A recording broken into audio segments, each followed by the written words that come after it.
tá? E você se apresenta e começa a passar, tá? Meu nome é Evelyn, eu sou professora da Escola Paulista, estou participando da condução da pandemia só no Hospital não apenas no Hospital São Paulo, como também nesse trabalho do Ministério da Saúde, e eu sou ginecologista obstetra. Eu também sou aqui da Unifesp, Escola Paulista de Medicina, trabalho com a Evelyn, aqui e no grupo de trabalho do Ministério da Saúde, né? E então hoje vamos aí trabalhar com você, Ana, e esse grupo, escutando o caso aí que vocês prepararam para a gente aprender junto. Boa tarde a todos, eu sou Ana Tamires, sou coordenadora do Serviço de Ginecologia e Obstetrícia aqui do Hospital e Maternidade Célia Câmara, em Goiânia. O nosso hospital é um dos hospitais referenciados para receber gestantes com suspeita ou confirmação de Covid aqui no estado de Goiás. Eu trouxe para vocês um caso que é um caso muito especial para mim, um caso que teve um desfecho bem favorável. Já vou dar aqui como é que fala, gente? Spoiler. O spoiler, apareceu que a palavra é que a gente é millennial, né? Então, sabe como é que é, né? A gente já não é mais jovem. Então, eu vou falar desse caso que, assim, foi um caso que me trouxe surpresa, o desfecho, inclusive, tá? É uma alegria muito grande estar aqui com vocês hoje, agradecer pelo trabalho que vocês têm feito, que tem sido muito importante. O manual é de valia, assim, imensa, para consulta, para fazer protocolo, e as aulas que são dadas por vocês mesmos, professores, naquele link da OPAS, que todo mundo pode ter acesso, elas são muito esclarecedoras, assim, trouxe muitos ganhos para o nosso hospital, tá? Acho que para muitos no Brasil inteiro também, tá? Então, vamos começar. Então, a paciente que eu trouxe hoje, MAPS, uma paciente de 38 anos, que é proveniente, foi recebida aqui para a gente, proveniente do Hospital Geral, na cidade de Goiás, que é uma cidade do interior aqui, do estado de Goiás, também chama Goiás, a gente chama ela de Goiás Velho aqui, uma cidade que fica a cerca de 200 quilômetros de Goiânia. Ela foi trazida pelo SAMU em máscara não reinalante a 15 litros por minuto, pasmem, saturando a 40%. Gestante, com idade gestacional aproximada de 24 semanas, não tinha exames de pré-natal à admissão e foi admitida cerca de 16h30 aqui no hospital. Ela acabou de chegar e já foi encaminhada diretamente para a unidade de terapia intensiva, não tem nem dúvida qual é a classificação dessa paciente, né? E já foi contactado o anestesiologista nesse momento.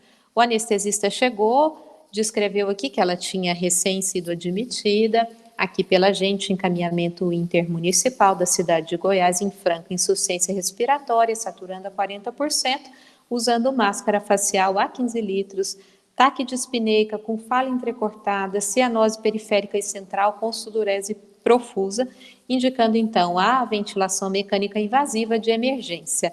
Eu achei interessante isso porque ele descreve a técnica que ele usou, que inclusive a gente tem conversado bastante, essa pré-oxigenação, intubou em sequência rápida, acho que isso fez toda a diferença no desfecho do caso. Ela tinha instabilidade hemodinâmica também, foi então realizada uma punção venosa e também punção foi realizada uma punção central e punção para PAI. Foi solicitada uma radiografia de tórax por controle, enfim, só os detalhes mesmo da punção aqui. Na UTI, então, ela foi admitida com essa mesma história que eu já falei, e o acompanhante que veio posteriormente referiu, então, que essa paciente tinha diagnóstico de Covid há 10 dias, com história de dispneia progressiva, tinha sido internada lá na unidade de saúde da cidade dela, não veio no encaminhamento para a gente se estava ou não usando o antibiótico lá, foi uma falha de transferência, não sei, mas isso não veio para nós. Ela tinha história de epilepsia, hipertensão arterial crônica, usando carbamazepina e metildopa, e com peso estimado no elevador de transporte de pacientes na nossa balança de 165 quilos, com altura de 1,68, que pelos cálculos deu uma obesidade grau 3. Ao exame, ela já estava sedada, né, em ventilação mecânica, por tubo, usando nora, porque tinha instabilidade hemodinâmica, cianose de extremidade desidratada. tinha pressão de 110/70, 120 de frequência, o abdômen avental, com panículo volumoso. A intensivista teve dificuldade até de encontrar onde é que estava o fundo uterino naquela hora. Foi colocado como hipótese diagnóstica uma síndrome respiratória aguda grave por Covid-19, pneumonia bacteriana associada e obesidade grau 3, associado à gestação, com idade gestacional que a gente ainda ia corroborar, e a epilepsia já existente, a hipertensão. Ela não tinha condição de realizar tomografia e tinha também uma limitação do aparelho com relação à realização do exame. Tá? As culturas foram solicitadas assim que ela chegou, e a impressão clínica da intensivista, que ela era uma paciente em gravíssimo estado geral, né, com o SDRAG por Covid, em ventilação mecânica invasiva, desidratada e hipotensa. Foi iniciado antibiótico, feita a rotina laboratorial, avaliação em conjunto com a nossa equipe de ginecologia e obstetrícia, e foi iniciado protocolo de prona para essa paciente. Ela, pela ginecologia, então, foi avaliada antes da pronação, né? A avaliação da vitalidade fetal, que é tão importante. Ela foi avaliada, encontraram com o esposo esse ultrassom do dia 6/4, que falava de 17 semanas e 4 dias, e a idade gestacional, a admissão seria de 24 semanas e 5. E a tipagem sanguínea, que foi outro exame que eles acharam meio perdidinho lá, A positivo. Foi isso que a gente tinha. O exame físico, a obstetra colocou que não tinha dinâmica uterina, mas que a altura de fundo era superestimada por causa do panículo de pouso da paciente. O BCF de 142 batimentos por minuto. Antes da pronação foi realizada também a avaliação da vitalidade fetal pela ultrassom obstétrica, que deu uma biometria para 24 semanas e com um líquido normal. Então, a gente manteve o acompanhamento diário, né, materno e fetal, e a equipe da GO, então, ficou à disposição. Notem que não deu nem tempo da GO ir lá para acompanhar essa intubação, que normalmente a gente tem ido e monitorizado a frequência cardíaca fetal enquanto se procede a intubação orotraqueal, mas nesse caso não foi nem possível.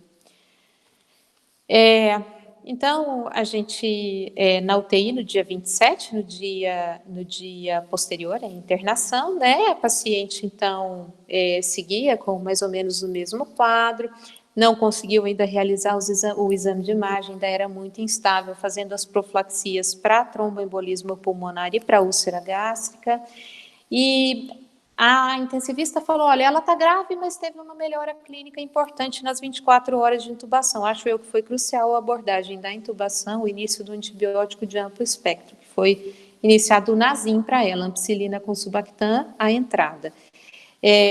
Não tem no exame nenhuma história de febre nesse momento, essa ausculta pulmonar com murmúrio rude, mas nada mais digno de nota aí.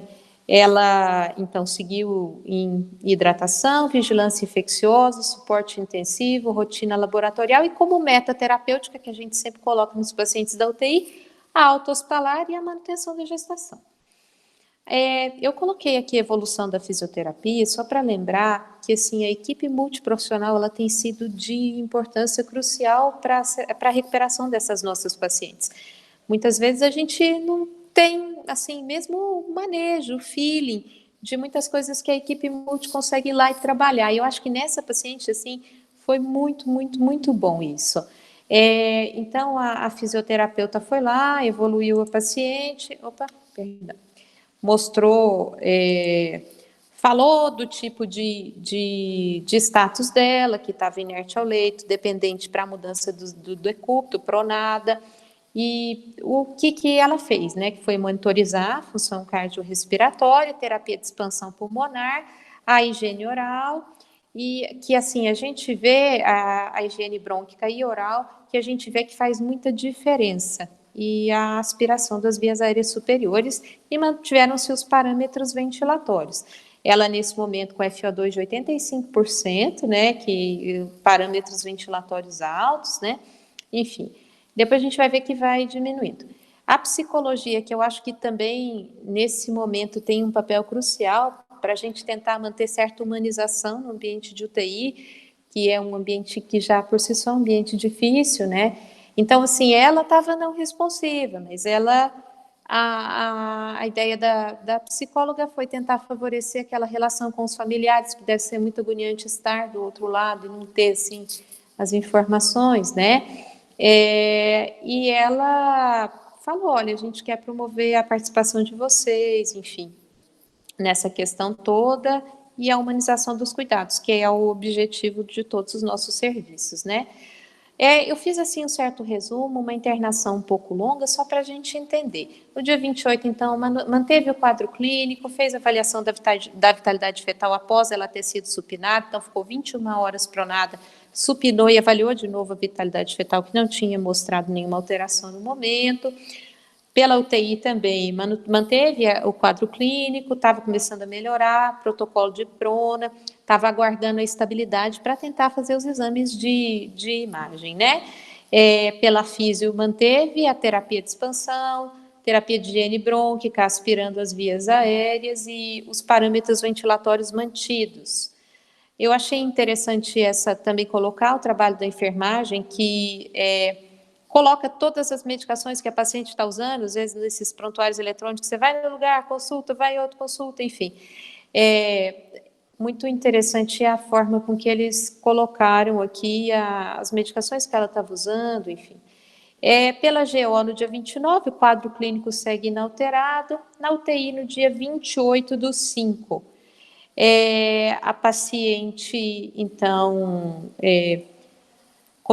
escalonaram para ela, na verdade, houve um erro de data aqui. Ela começou a fazer o Tazocin, essa evolução já era do dia 31, fui eu que errei, eu preparei o caso um pouquinho acelerado a pedido da secretaria, um caso grande, saiu esse erro de data. Eu deixei essa evolução aqui para destacar que ela começou o Tazocin, precisou escalonar um antibiótico nesse dia, por piora de parâmetros respiratórios e também por piora da PCR, dos parâmetros laboratoriais dela. A gente começou a ver que ela estava fazendo broncoespasmo demais, enfim, secreção purulenta, com odor, aí resolveu-se escalonar o antibiótico. Acho que, na verdade, eu devo ter trocado os dias, era 29 esse aqui, dia 30 o outro, mas enfim. As orientações as mesmas. No dia 1/6, já começou-se a diminuir a sedação dessa paciente. Ventilação mecânica, porém em modo de suporte, os parâmetros já diminuídos, parâmetros baixos, tendendo à hipertensão, não respondeu hidralazina, o pessoal da UTI começou nitride para ela. Diurese normal, função renal preservada, febril no período e o antibiótico em curso, que já era o Tazocin, então, desde o dia 30.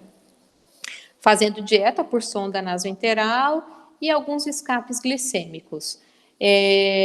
A impressão clínica, paciente ainda grave, ventilação mecânica, tubo orotraqueal modo de suporte, hipertensa e uso de nipride. Então, seguir em vigilância infecciosa, acompanhamento conjunto com a ginecologia e em processo de despertar. No dia 2/6, a GO resolve proceder à maturação pulmonar, que a gente aí já estava com 24 semanas e 6 dias pela data da última menstruação referida, e 25 semanas e 2 pela ultrassom que ela trouxe, um pouquinho tardia, seguindo então em acompanhamento conjunto e fazendo avaliação da vitalidade fetal. No dia 2/6, ela teve uma piora dos parâmetros respiratórios, então já estava com PIP mais baixa e precisou aumentar a FO2 de novo, aumentar a PIP, porque ela começou a ter uma piorazinha respiratória. No dia 3/6, a avaliação de vitalidade fetal, a gente continuava fazendo, acompanhamento conjunto com a medicina intensiva. No dia 4, então, pela obstetrícia, segui em acompanhamento conjunto e foi solicitado um Doppler, porque na ultrassom anterior aventou-se a possibilidade de uma restrição de crescimento. Mas essa paciente, assim, muito, muito obesa, eu acredito, assim, na dificuldade técnica mesmo da realização desse exame de ultrassonografia. A gente sabe como ginecologista obstetra, quanto que é difícil. Às vezes a gente pega um paciente com um panículo maior e tem, às vezes, essa dificuldade, essa confusão. Enfim, pela UTI, no dia 5/6, o paciente seguia hemodinamicamente estável, em processo de despertar, ainda muito secretiva, o pessoal da UTI discutindo que ia tentar aguardar a diminuição da secreção pulmonar para a extubação. Então, a meta terapêutica aqui, desmame da ventilação mecânica e extubação dela. No dia 8/6, já com sedação superficial, foi solicitada uma nova cultura e pedido nesse dia traqueostomia, porque aqui ela já estava com 15 dias de intubação orotraqueal. No dia 9/6, então, foi feita a traqueostomia sem intercorrências, ela ainda com secreção no dia 9/6, com aspecto purulento, foi solicitado uma nova cultura, escalonado antibiótico Pameronem. Eu não sei se ela já estava, não, mas vai dar 15 dias mesmo, no dia 8/6 ela internou, no dia 26 vai dar 15 dias de intubação, porque ela foi intubada logo na internação. Então, acho que a medicina intensiva definiu por indicar essa tráqueo por esse motivo. Foi escalonado, então, antibiótico Pameronem. No dia 10/6, seguinte, tentando o desmame da ventilação mecânica, despertar e mantendo melhora clínica. Nesse dia, eles tiraram, inclusive, a pressão invasiva, a pressão arterial invasiva dela. Já estavam começando a desinvadir a paciente. No dia 12/6, em desmame da ventilação mecânica, já com traqueostomia mais atenda, ou seja, ela ficava ocluída, tentando ocluir durante o dia e voltando à ventilação mecânica à noite, né? Então, desmamando da sedação em processo de despertar, retornando à ventilação mecânica à noite e atenda pela manhã. A fisioterapia respiratória e motora, que nessa hora era crucial, né? Assim, em todos os momentos importantes, mas nessa hora da recuperação, assim. No dia 12/6, pela ginecologia, paciente em tráqueo com sonda nasointeral, mantendo boa pressão, aliás, esse valor de 10/9 aqui, não sei, mas enfim, é o que estava descrito em prontuário, uma boa frequência, saturando a 96, que é algo que, né, para a gente dizer sempre que maior que o 95, muito importante, em especial para quem está lá na unidade básica, para as nossas gestantes. O BCF normal, não foi realizado o toque vaginal, e a avaliação da vitalidade fetal com ultrassom e Doppler, por causa dessa hipótese de Ciuri, enfim. Na avaliação da fonoaudiologia, a paciente com disfagia orofaríngea mecânica grave, né, porque dias de intubação, feito a tráqueo. Então, o objetivo agora, pela fisio, pela fono, era decanular, e a via de alimentação, introdução da via oral, porque, assim, eu acho que para nós todos, ginecologistas e obstetras, é um pouquinho agoniante, porque a gente não estava habituado a acompanhar paciente que ficava traqueostomizada. Isso acontecia, mas acontecia de forma rara. Agora, isso é meio que uma realidade nas nossas enfermarias, né? Então, a importância da fono apoiar a gente, o paciente voltar a comer, porque ela acorda e ela vai pedir comida, né? Só que tem a limitação motora, então acho muito importante. No dia 15/6, a paciente já estava em ventilação espontânea, com máscara e hemodinamicamente estável, sem necessidade de drogas. Nessa hora, já estava diminuindo os antipsicóticos dela, retirada da sonda vesical de demora e avaliação do bexigoma, provavelmente paciente que usou opioide e tudo, né? E a alta para a enfermaria foi dada nesse dia. Pela ginecologia, já foi 27 semanas e 3 dias esse dia. Pela ultrassom de 17/4, foi colocado na nossa conduta realização de Doppler diário e intensificar o apoio psicológico, porque quando ela acordou muito chorosa, muito assustada com toda aquela situação e tudo mais. No dia 17/6, ela recebe alta para a enfermaria com acompanhamento conjunto da ginecologia, porque a gente é um hospital de campanha, então nós ficamos com uma parte de enfermaria geral e com uma parte de Alcon. Nesse dia, a gente estava com a enfermaria da ginecologia obstetrícia lotada e tudo, então ela foi para a enfermaria geral com acompanhamento da gente. Ela foi admitida na enfermaria, proveniente da UTI, então em regular estado geral ainda, usando o traque Intenta 3 litros por minuto, saturando a 99%, sem sinais de desconforto respiratório no momento. Ela ainda não verbalizava devido a tráqueo, mas expressando algum incômodo, expressão facial de incômodo, né? Ela não conseguia relatar muito bem, as perguntas a respeito de queixas álgicas, ansiedade e o medo, mas não conseguindo expressar. Ainda diurese em fralda, mas sem sonda, já desinvadida, quase que completamente desinvadida. No dia 19/6, pela ginecologia, paciente com 28 semanas e um dia, nesse dia já tinha ido lá para o alojamento conjunto, né?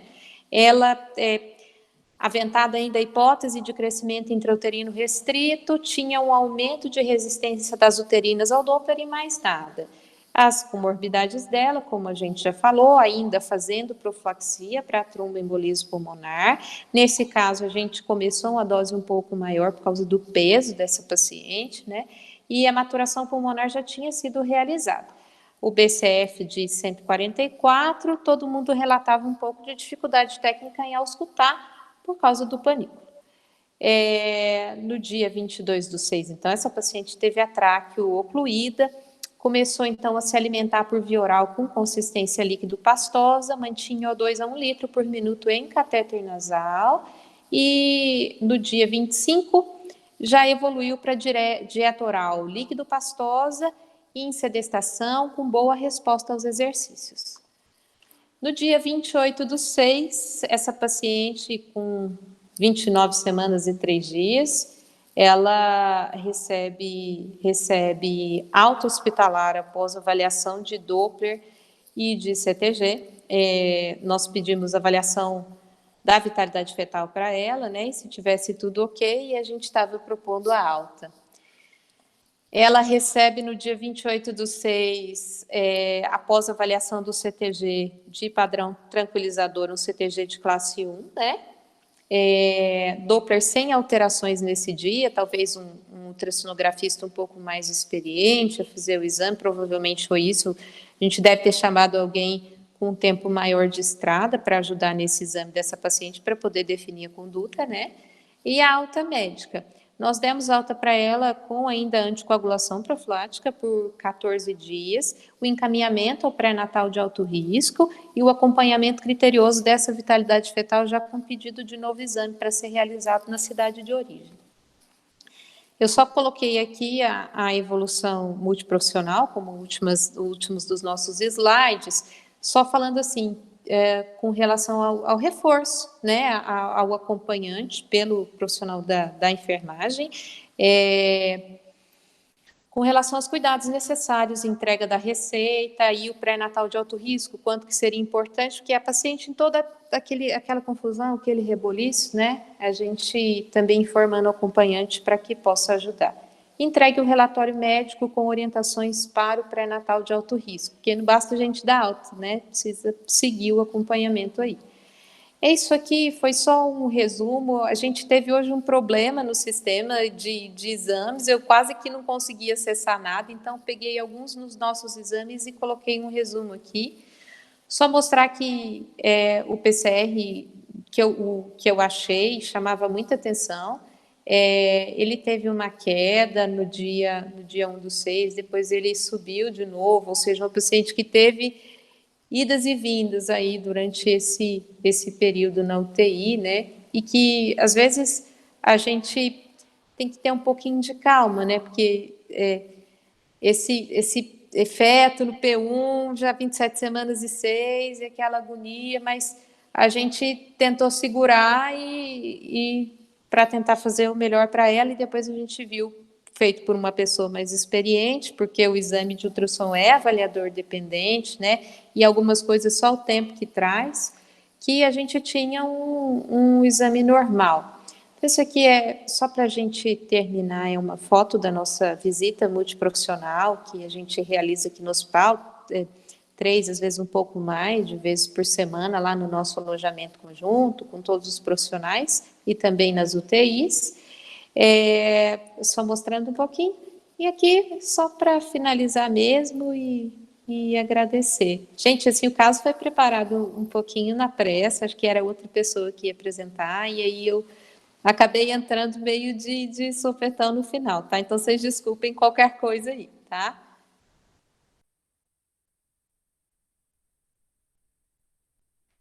Tá ótimo, Tamires. Acho que a apresentação tá ótima. Realmente é um caso surpreendente, porque deu para achar que ela ia morrer, viu? No 10º slide, deu para achar que não ia ter jeito, não. Agora sim, né? Eu acho que duas coisas salvaram essa paciente, né? Uma foi o suporte ventilatório, assim que ela chegou, que foi um pouco tardio, porque ela chegou já grave, né? Eu acho que talvez quem pegou, não sei a condição, né? Que ela desse outro serviço que ela estava, e quando ela chegou lá, não lembro se tem essa informação ou não, se eu esqueci ou se tem essa informação. Uma foi o suporte ventilatório, que deve ter sido bom no início, e aí deu aquela melhorada, e outra foi não ter feito nada com a gravidez, né, gente? Acho que isso foi muito importante, todo mundo ter mantido sangue frio, de não querer intervir, porque primeiro chegou com 24 para 25 semanas, prognóstico fetal muito ruim, prognóstico neonatal muito ruim. Se tivesse que perder o feto, eu arriscaria, né? Se fosse um pouco depois, 26 semanas, eu acho que ainda assim, eu acho que eu tentaria segurar ao máximo, porque uma cesárea. Porque além do Covid, que a gente já sabe que a cesárea pode atrapalhar, a obesidade, né? Pensa uma cesárea numa mulher dessa, entubada, aí depois o pós-operatório, então acho que essa conduta foi salvadora realmente. E você vê como os fetos são resistentes, né? Ficou lá e foi embora no útero. Então, acho que isso foi muito. Assim, acho que a equipe tem que estar toda alinhada nessa conduta, porque a gente vê que às vezes o intensivista também não está tão acostumado com gestante, fica naquela angústia, a gente também fica naquela angústia. Meu Deus, e agora? E super difícil de avaliar parâmetro. Já é difícil na paciente na UTI, já é difícil na paciente obesa. As duas coisas não pode se precipitar mesmo, né? Como você falou, não precisa nem pontuar, né, o score de gravidade dela. Quando ela chegou para você, estava gravíssima. E uma coisa que eu queria colocar, que o grupo foi muito importante para melhorar assim a nossa assistência, foi no sentido de conseguirmos criar uma UTI só de gestante. Isso veio das reuniões com o grupo, isso veio da experiência da doutora Fernanda que tinha colocado, isso a gente levou, e desde que a gente fez uma UTI onde só ficam as gestantes, a gente coloca lá os intensivistas mais experientes e eles têm uma interação muito boa com a obstetrícia, eles acostumaram a trabalhar com a gente. Às vezes chega uma pessoa que não está muito acostumada a dar plantão e fala, não, vamos intervir. O intensivista fala, não, essa aqui não precisa. Então, acho que é uma vitória grande. E, assim, olha quanto que é importante, que está sendo importante o que o grupo está fazendo, e espalhando pelo Brasil esse modo, né, de fazer. Então, assim, nós aprendemos com vocês. Gente, ficar feliz, né, Suê? Porque salvou uma grávida que foi para casa, vai ver a outra filha crescer, porque ela já tem uma, e vai ver esse nascer e crescer, né? Então, essa troca de informações é muito boa para nós também. Com certeza. E aí, fora os pontos que a Evelyn salientou, eu não sei, eu acho que se eu não perdi, a Evelyn, vocês puseram em prona, né, Ana? Então, eu acho que essa também foi uma coisa importante. Então, entubou, fez aquela, quando o tanto de possível colocou em pronação. E você falou uma coisa muito importante também, que é a alta responsável. Então, não adianta só dar alta. Então, tem que garantir que essa paciente seja acompanhada adequadamente agora no pré-natal, né? Que ela teve alta faz uma semana, eu fiz as contas, mais ou menos, 28 de junho. E ela voltou para a cidade dela, e que ela fique realmente muito monitorada lá em relação a tudo. É uma paciente obesa, ela fez aí algumas vezes umas glicemias de 200, que você mostrou, mas ela deve também, né, ter algum grau aí deve ter um diabetes gestacional, se não tiver, a gente está de fazer um controle geral dela, né, de todas comorbidades que ela apresenta também, né? Como que funciona isso nesse pré-natal, Ana, agora? A gente encaminha a paciente, né, com uma referência e contra-referência preenchida, um relatório médico falando da necessidade dela fazer pré-natal num serviço de alto risco. E aí, assim, varia da disponibilidade dos municípios, né? Aqui a assistência em saúde ainda é bem centralizada em Goiânia, então a gente tem alguns serviços de referência do Hospital das Clínicas da Universidade Federal daqui, do Hospital Materno Infantil, de uma outra maternidade que chama-se Dona Iris, que fazem os pré-natais de alto risco, e em geral os pacientes elas são referenciadas para esses locais. O hospital aqui, a princípio, foi concebido para também ter a parte ambulatorial, mas por causa de ter virado um hospital de campanha, isso foi adiado, questões logísticas de recepção e tudo, mas ainda temos essa ideia para o futuro, que é de sermos um hospital que contempla também a parte ambulatorial e de pré-natal de alto risco. Porque a gente tem assistência UTI, né, que vai permanecer aqui, então, essa é a ideia. Vocês estão em Goiânia. Isso, E ela isso. veio de outra cidade. Ela veio de uma cidade chamada Goiás, que fica no interior Para daqui. confundir o paulistano, né? Porque é Goiânia, Goiás. Goiás é a antiga capital do estado. Aqui Tá. a gente chama de Goiás Velho, a cidade, para a gente poder diferenciar. Mas o nome é Goiás mesmo da cidade. Fica mais ou menos 200 quilômetros daqui. Aqui as distâncias, eu sou do interior de Minas, do sul de Minas, da Serra do Mantiqueiro, e moro em Goiânia tem 5 anos. As distâncias aqui, elas são imensas e agora eu acho tudo normal. Mas falar que a gente vai 200 quilômetros em São Paulo é uma viagem, né? E aqui, assim, as distâncias são mesmo muito grandes, 400, 500, enfim, o estado é bem extenso, E né? vocês são um hospital de referência para Covid? Sim, somos hospital de referência para Covid. Você Hoje sabe? nós Pode estamos falar. com um N de mais ou menos 245 gestantes atendidas. É um N importante, né? Algumas no tubo, alguns óbitos, infelizmente. Mas acho que uma coisa que tem sido importante demais aqui no grupo é que parece que a gente tem recebido as pacientes agora menos graves, igual a essa paciente, por exemplo. Quando ela entrou no catéter de O2, é uma paciente com tanto risco. Se fosse colocado, se a paciente fosse classificada com aquele score do manual do Ministério, se ela fosse assim, a gente já ia poder, né, ter recebido ela, de repente, para dar uma assistência ventilatória melhor e antes. Graças a Deus, teve um desfecho favorável, mas tinha tudo para não ter, né? É isso Então, mesmo que você está falando, né? Você não sabe dizer quantos dias ela ficou nesse outro serviço, ou se ela já chegou lá e foi transferida, você sabe? foi falado de 3 dias, mas isso não veio formalmente escrito no pedido de internação, eles só descreveram que era uma paciente obesa, que necessitava de assistência ventilatória, não tinha sido colocado. Inclusive, a gente até fez uma crítica, né? Porque não mandaram, por exemplo, se ela estava usando antibiótico ou se tinha feito algum outro tipo de terapia lá. Então, essa questão do fluxo, às vezes a gente recebe as pacientes sem exame de pré-natal e tudo. É uma questão que a unidade básica podia entrar mais forte, né? Ajudar mais a gente como hospital de referência a receber esses pacientes assim mais redondinhos, digamos assim, com relação ao exame e as informações, né? Só um adendo assim construtivo a quem está lá na ponta. Eu sei que não é fácil estar na ponta, eu também trabalho, sou plantonista do Hospital Materno Infantil, que é uma das referências aqui do estado, e a gente também, a gente sabe da correria dos plantões e de toda a superlotação que a gente trabalha, né, de tudo isso a gente conhece. Então, acho que é só algo construtivo mesmo para a gente tentar melhorar o acesso em geral. Essa paciente é aquela paciente que já acende uma luz amarela antes dela ter Covid, né, gente? Se passar na sua frente, você fala, nossa, essa se pegar, a chance de evoluir com uma doença tranquila.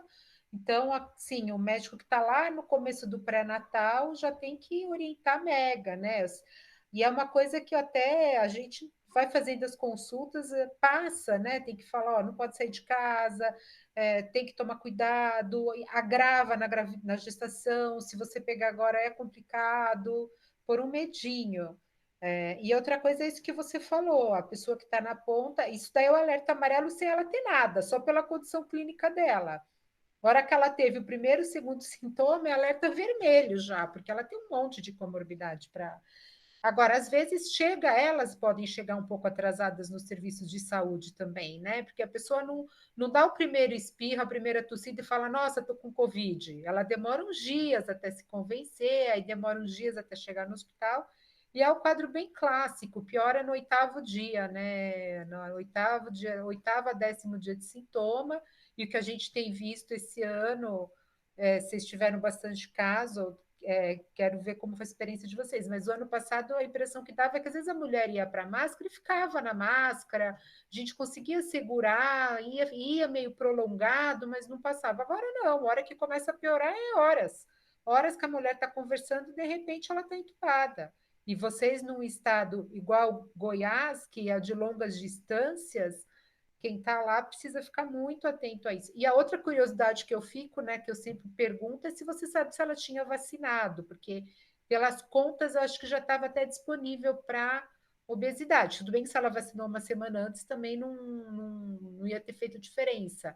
Mas por ela ter comorbidade, será que alguém tinha orientado? Como que estava a situação da orientação vacinal aí? Você sabe dizer?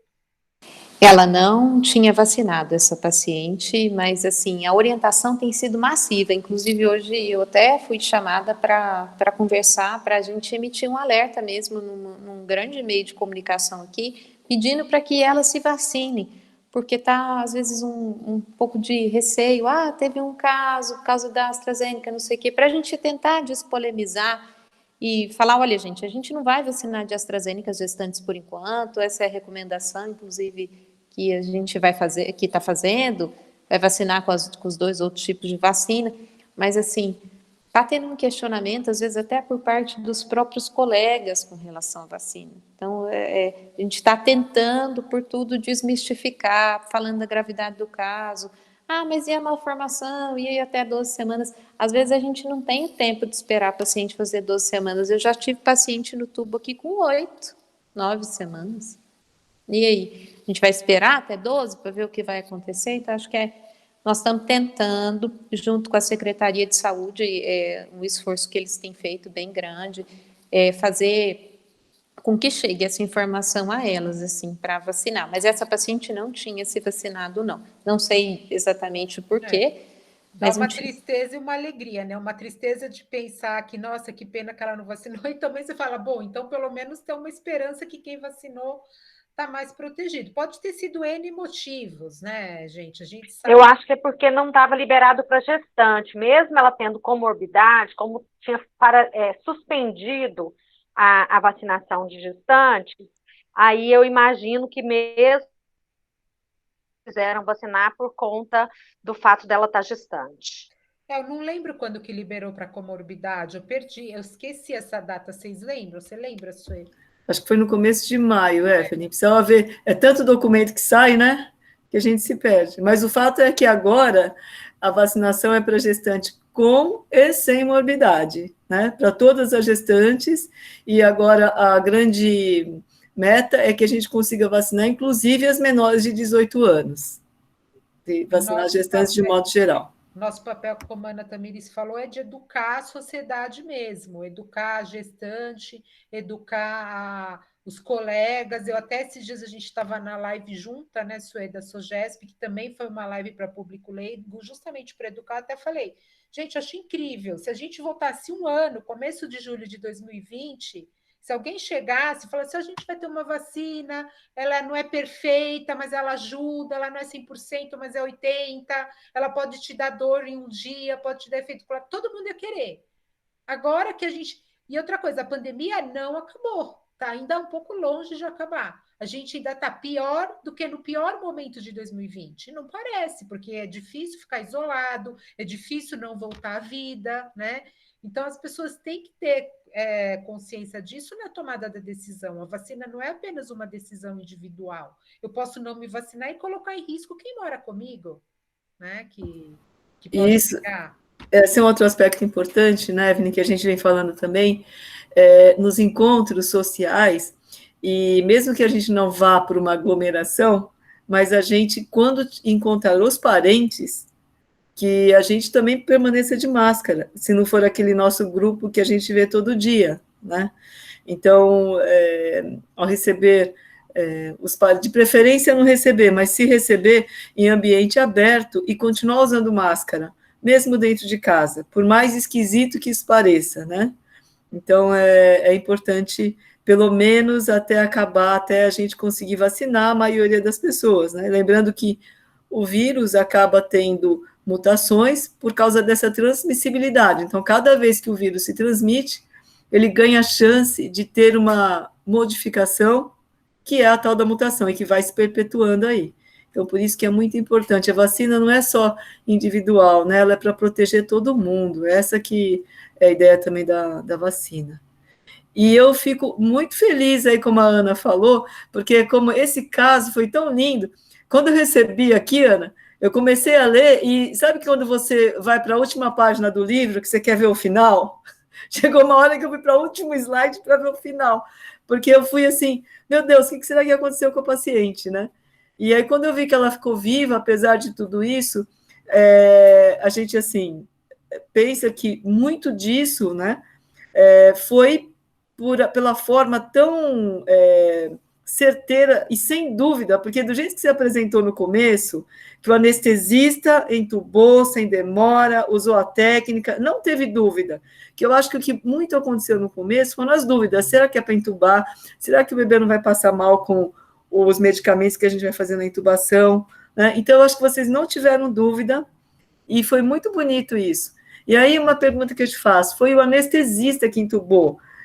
Não foi o intensivista? Como que foi isso? Porque a gente percebe que nas maternidades, quem está mais na porta é o anestesista, mesmo que, não sei se o intensivista não conseguia chegar ali na porta de atendimento.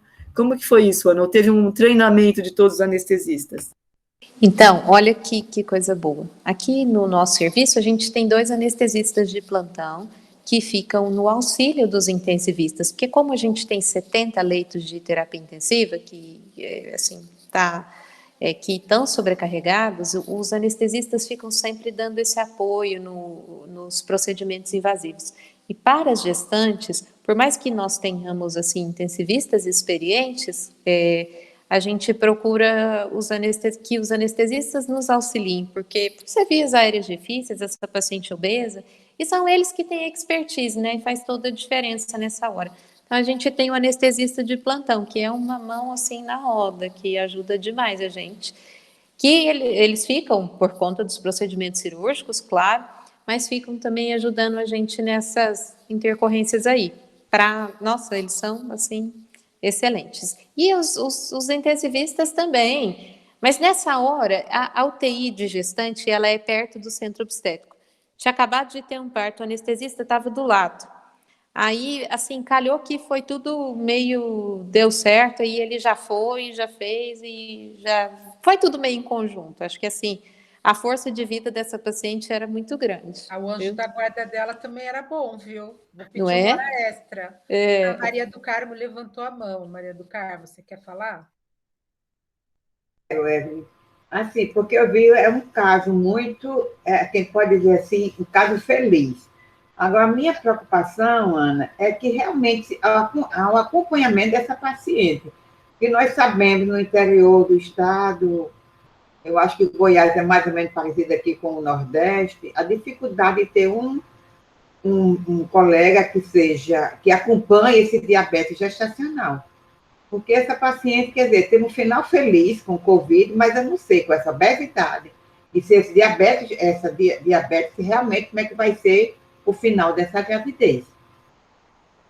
Eu acho que é muito importante. Existe uma portaria, que eu estava procurando aqui, não sei se é 731, 721, em que o município recebe uma certa quantia para manter essa paciente, quando ela tem dificuldade de ser atendida na cidade de origem, e ela fica numa cidade mais próxima, pode ter o acompanhamento, a paciente pode ficar numa pousada ou numa casa, não sei. Tem uma portaria, eu procurei aqui, mas eu não encontrei. É 721 ou 731.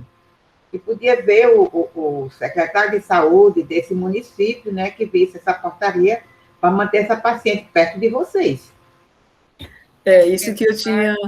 Tem que ser num hospital de referência, não dá para ser em qualquer lugar, não. Porque ela foi para a cidade dela, Ana, esses 250 quilômetros distante? Eu não sei como são as estradas aí de Goiás, porque 200 quilômetros de distância, se for uma estrada ruim, eu não sei se é a estrada de Goiás é quando Rio Grande do Norte, se for 200 quilômetros, é pelo menos o quê? Umas 2 a 3 horas de transporte, de viagem, né? É, E 2 a 3 horas uma paciente grave é muito tempo. ela foi de volta para a cidade dela, mas provavelmente com acompanhamento pré-natal aqui em Goiânia. O que que se tem aqui, assim? As secretarias mantêm casas de apoio para que as pacientes elas possam ficar nessas casas de apoio no tempo de consulta, enfim, enquanto elas precisarem. É assim que eles costumam proceder. Eu não sei te contar assim detalhes desse fluxo, porque isso muda um pouquinho de município para município. Eu fiz residência lá no Hospital das Clínicas da Universidade Federal, nós recebíamos basicamente pacientes do interior do estado. Elas vinham de todos os lugares e elas ficavam nessa casa de apoio. E assim, acho que tem essa questão de ficar um tempinho que seja próximo ao parto, fica mais próximo do hospital e tal.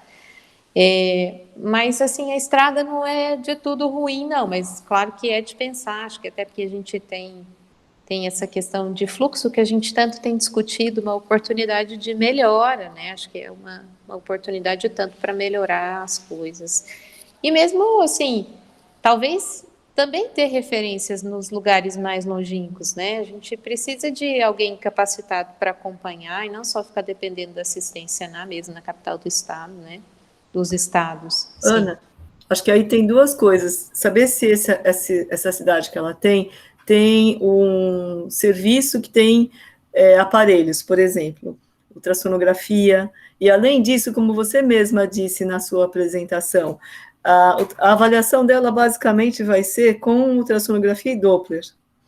E isso é examinador dependente. Então, precisa primeiro ver se tem lá o aparelho e depois se tem a pessoa que faz. Eu acho que a angústia da Maria do Carmo é o que eu também tentei colocar, falei. Então, vocês fizeram um lindo trabalho, mas esse lindo trabalho tem que ser continuado, né? Então, ou essa paciente ficar aí perto e viabilizado, como várias pessoas já colocaram as leis que existem até para enfrentamento da Covid, eu acho que dentro desse momento do fluxo, talvez trazer essa paciente para perto, para que ela tenha assegurado esse acompanhamento. E como diz o professor Geraldo, né, a gente prescreve, por exemplo, que ela tem que fazer anticoagulação, mas será que ela sabe aplicar? Ela saiu daí com esse medicamento garantido para ela levar? Né? Será que ela vai ter recurso de fisioterapia?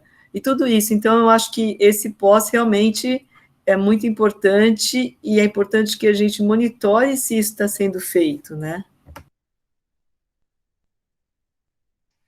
Com certeza. Adriane. A Adriane levantou a mão. Então, o hospital, ele tem o Estado, ele criou um fluxo, né, com todos os municípios, mais a direção do hospital, onde todas as altas de pacientes pós-internação ou de enfermaria ou de UTI, é avisado à secretaria e ao município de origem que essa paciente recebeu alta. Né? E a Secretaria de Estado, ele tem uma equipe que faz contato com a regional e com o município para que essa paciente seja buscada. Né? Então, ela é devolvida ao município espontaneamente, né? Ela vai geralmente com a família, às vezes até o município busca, mas pelo transporte, às vezes por questão de carência e etc., mas é feita uma devolução dessa paciente com recomendação. Então, se o município não tem condição de fazer o atendimento dessa paciente, é orientada a necessidade desses encaminhamentos.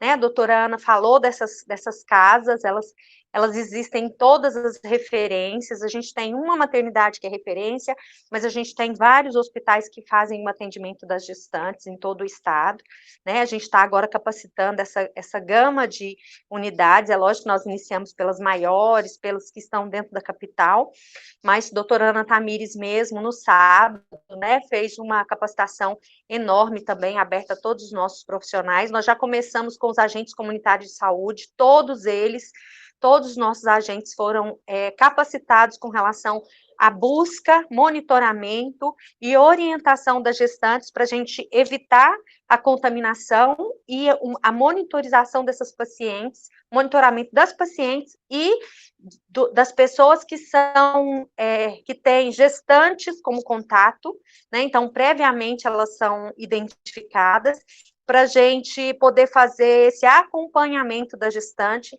mesmo antes dela ser suspeita até, né, para tentar evitar.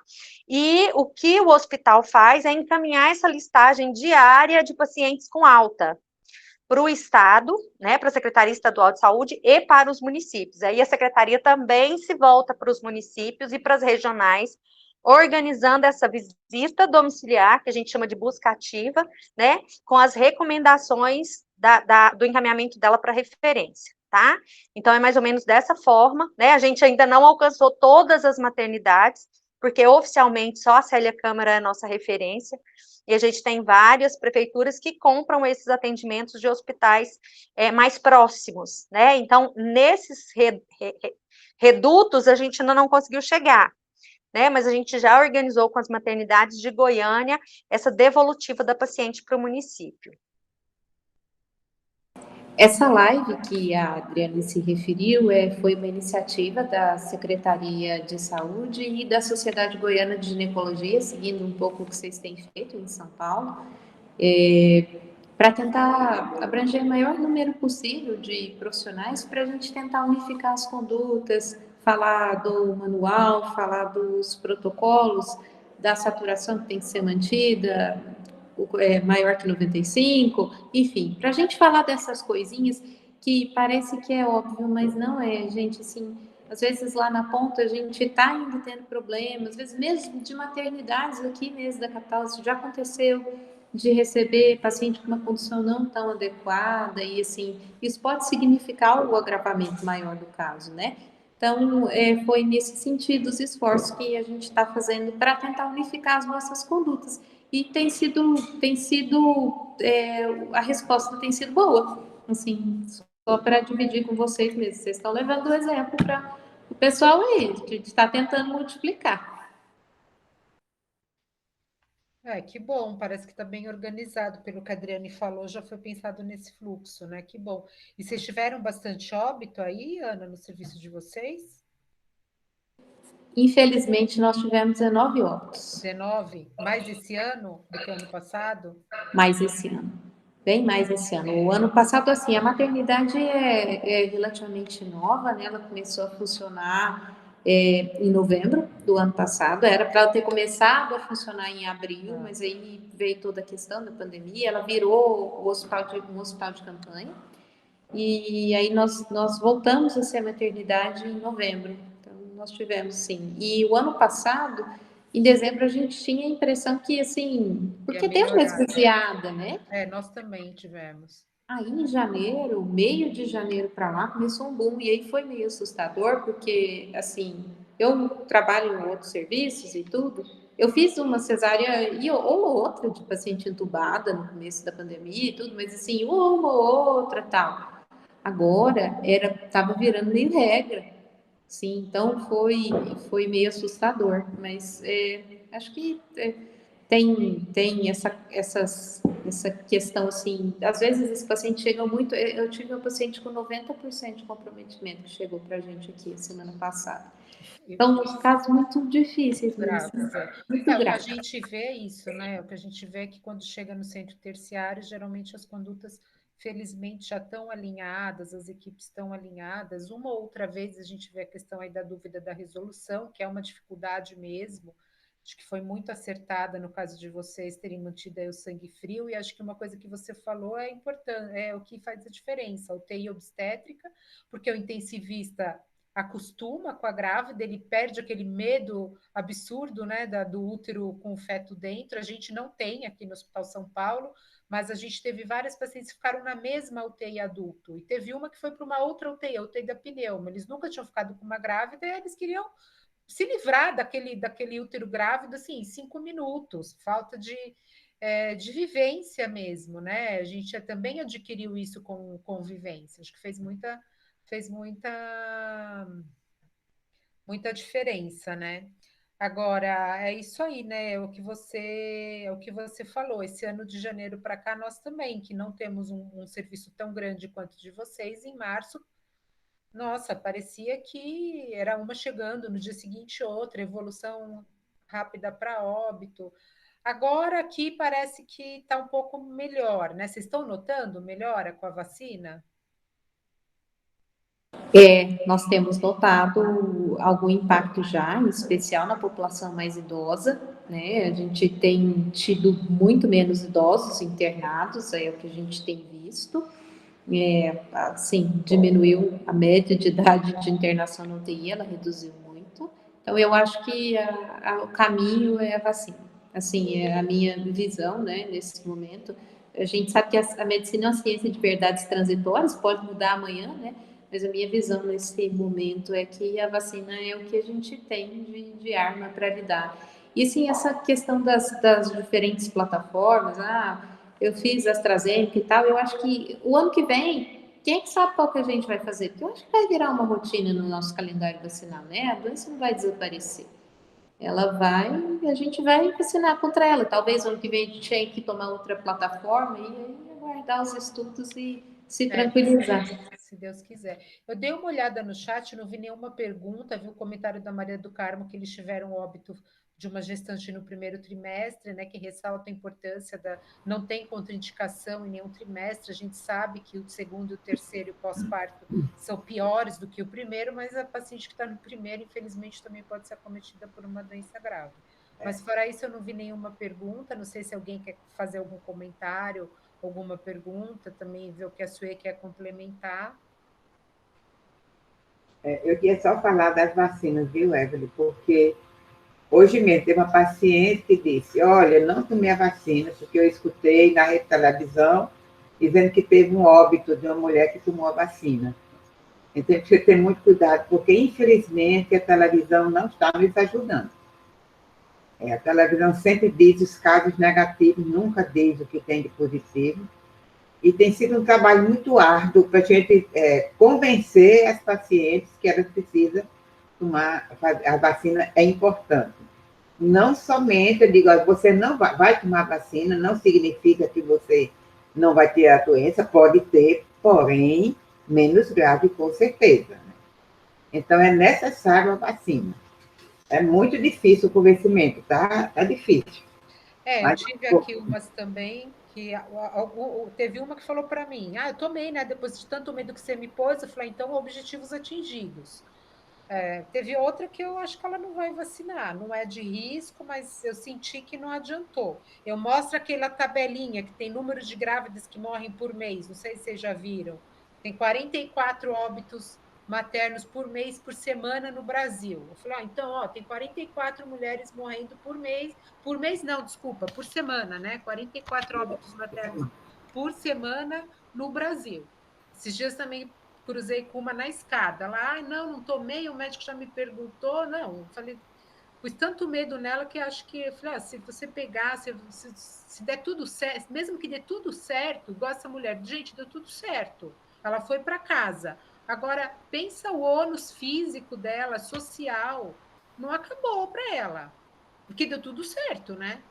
Porque foi para casa ainda com feto no útero. Se tivesse nascido, às vezes nasce, tá um feto, o recém-nascido na UTI, a mãe na outra, o pai cuidando da criança que ficou em casa, alguém que vai ter que se mobilizar para cuidar desse recém-nascido se ele for para casa antes da mãe, a família inteira que é impactada com uma doença grave materna e com óbito. É a geração que vai levar, né? A geração vai levar para a próxima geração, não vai passar.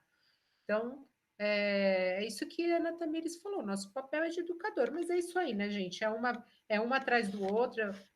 o seu comentário de hoje deixa a gente muito feliz, né, de você ressaltar a importância. A gente também está aprendendo, né, Suê? Quando a gente fez a primeira versão do manual, foi rápido, agora vai sair a segunda, vamos torcer para nem precisar usar tanto para melhorar, mas a gente também está aprendendo com os casos que vocês trazem e também a gente está, né, tudo muito dinâmico, a gente tem que atualizar e ficar atento a todo minuto para não deixar passar nada.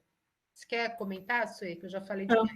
Acho que é isso mesmo, né? E eu fico feliz que mesmo o primeiro manual, eu sempre digo, quando a gente está fazendo, a gente não tem alcance de que ele estava bom, né? Tão bom, e como ele está bom. Então, mesmo com a nova versão que ainda não saiu, continuar usando esse que está vigente aí, ajuda muito, como a Ana mencionou, os filmes, né, que está lá no portal da Fiocruz. Hoje mesmo eu entrei, porque eu estou preparando uma aula, e os filmes estão facilmente, os vídeos facilmente disponíveis para todo mundo ver.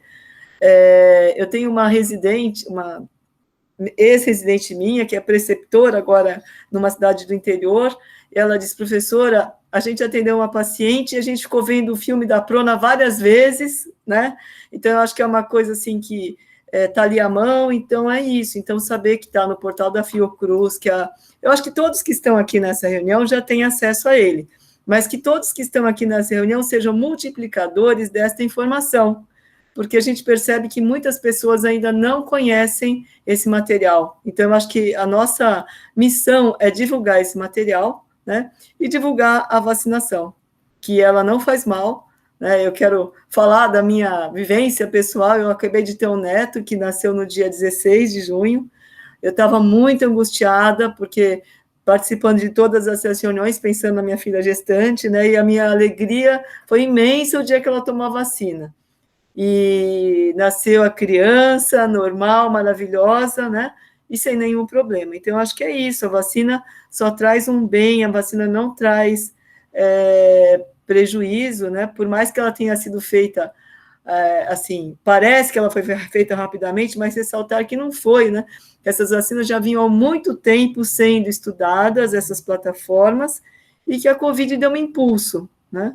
Foi isso, não é que ela saiu assim do bolso em alguns meses, ela já vinha sendo estudada, que eu acho que é isso que muita gente fala, olha, mas é uma coisa muito nova, não é assim, gente, isso já vinha sendo estudado, a Covid-19 só deu um impulso. Então é isso, eu acho que a gente seja multiplicador aí disso tudo que a gente está, e eu fiquei muito feliz de ver o final desse caso, e espero, Ana, que depois você conte para a gente aí o nascimento desse bebê, viu? Obrigada. Muito obrigada, viu, pela oportunidade de estar com vocês. É sempre muito bom, aprendo muito. E, gente, assim, cada caso que a gente vê dar certo, né? É um ânimo a mais, porque como ginecologista, obstetra, como profissional de saúde, mortalidade materna, morte materna é uma catástrofe, né? A gente fica triste demais e é sempre assim, é muito difícil. Então, enquanto a gente puder fazer um pouquinho para reduzir, né? Isso que a gente quer. Viu? Então, muito obrigada. Obrigada. Então, acho que a gente pode encerrar, né? Um beijo para todo mundo que está aqui sempre com a gente, especial na Maria do Carmo. O Yurian também. O Yurian. Vista que não tem medo de grávida, de tanto que ele anda agora com os obstetras. Ele está em todo. Obrigada, menino. Foi ótimo. Obrigada, gente. Até a próxima. Boa tarde.